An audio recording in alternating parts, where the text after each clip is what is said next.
American cars get stolen, European cars get stolen, but in 2026, the cars thieves keep circling back to aren't always the loudest, fastest, or most expensive. They're the ones that sit quietly in parking lots, the ones you pass 10 times a day without noticing, the ones that blend in so perfectly they become invisible. And that's the real trick, because the best car to steal isn't the one that stands out, it's the one that disappears. So today we're not doing a boring insurance report, we're going deep. These are the top 10 most stolen cars in 2026. And more importantly, why they keep getting taken. Let's start with something that feels almost unfair, the Toyota Corolla. The Toyota Corolla isn't just a car, it's a global phenomenon. It exists everywhere, every continent, every city, every parking lot. And that's exactly the problem. When a car is this common, it becomes invisible. A stolen Corolla doesn't attract attention. It blends in like it belongs. Police don't notice it. Pedestrians don't notice it. Nobody notices it. And then there's the parts market. Engines, panels, electronics, everything sells. Everything moves.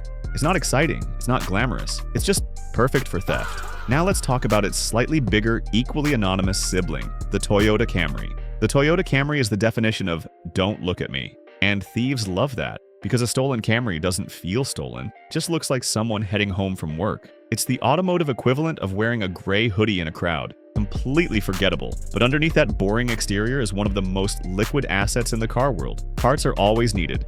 Demand never stops. It's not stolen for thrill. If you think SUVs are safer, meet the Honda CR-V. The Honda CR-V is what happens when practicality becomes a business model. Families love it, commuters love it, fleets love it, and thieves, they really love it because it's everywhere and everything on it sells. Sensors, bumpers, hybrid components, modern SUVs are basically rolling inventories of valuable parts. Add in keyless entry systems that can sometimes be exploited with relay attacks, and suddenly this safe, sensible SUV becomes an easy payday. It's not targeted because it's weak, it's targeted because it's valuable in pieces. Speaking of easy payday, and we need to talk about Kia, specifically the Kia Sportage. The Kia Sportage didn't start out as a theft magnet, it became one. Security flaws in older models made them notoriously easy to steal. We're talking minimal tools, minimal effort, maximum damage.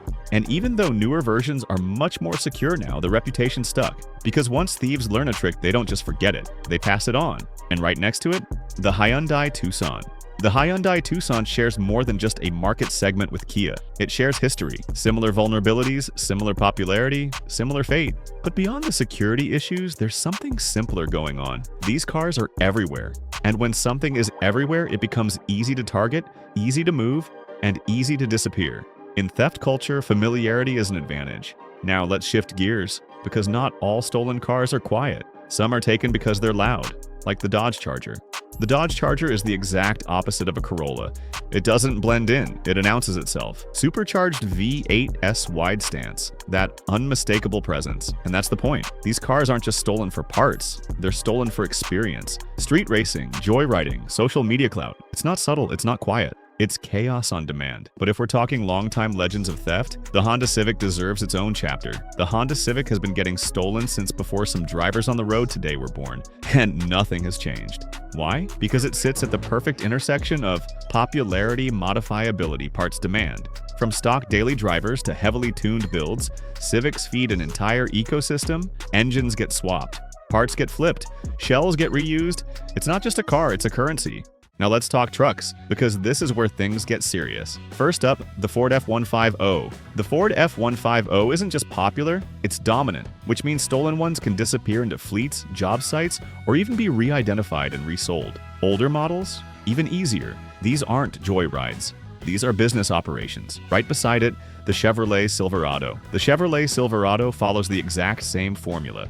Big, common, useful, and often left unattended in places where security isn't exactly a priority. Construction sites, industrial zones, long-term parking, perfect conditions. And then there's the quiet climber, the Toyota RAV4. The Toyota RAV4 doesn't feel like a theft magnet, but it is. Hybrid systems, high resale value, global demand, it checks every box. Some thefts aren't even about the whole car anymore. Specific components, especially hybrid-related, are worth serious money. It's modern, efficient, and quietly lucrative. And finally, one more that proves simplicity is still dangerous. The Nissan Altima. The Nissan Altima lives in the same world as the Camry and Corolla. Common, replaceable, invisible, and that's all it needs to be. And here's the part nobody likes to admit. Most of these cars aren't stolen because they're special. They're stolen because they're normal, because they're everywhere, because nobody questions them, because they disappear without needing to try. That's the real difference between a $1 million supercar and a Corolla. One gets attention, the other gets away.